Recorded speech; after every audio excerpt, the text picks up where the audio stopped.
Hi friends, ఇప్పుడు మనం పెసరట్టు ఎలా ప్రిపేర్ చేసుకోవాలో చూద్దాము. ఒక అరకిలో పెసలకి ఒక పెద్ద గ్లాస్ బియ్యం పోసుకొని 12 అవర్స్ నానబెట్టుకోవాలండి. దాని తర్వాత ఒక చిన్న అల్లం ముక్క, 4 పచ్చిమిర్చి కడుక్కొని ఆ పెసల్లో వేసుకొని పేస్ట్ చేసుకోవాలి. టేస్ట్కి తగినంత సాల్ట్ కూడా వేసుకొని బాగా కలుపుకోవాలి.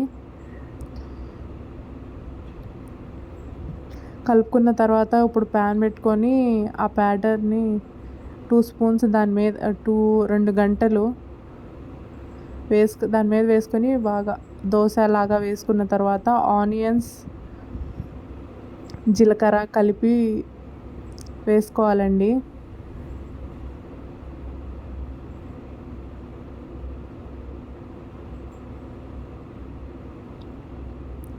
ఆయిల్ కొంచెం ఎక్కువే పడుతుంది. ఆయిల్ కూడా వేసుకొని బాగా రోస్ట్గా కాలిందాకా ఉండాలి.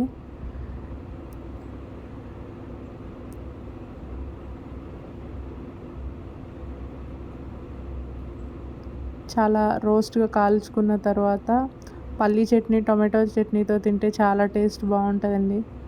ఒకసారి ట్రై చేయండి. ప్లీజ్ ఛానల్ ఎవరైనా కొత్తగా చూసే వాళ్ళు ఉంటే ప్లీజ్ లైక్ చేయండి, షేర్ చేయండి, కమెంట్ చేయండి, సబ్స్క్రైబ్ మై ఛానల్.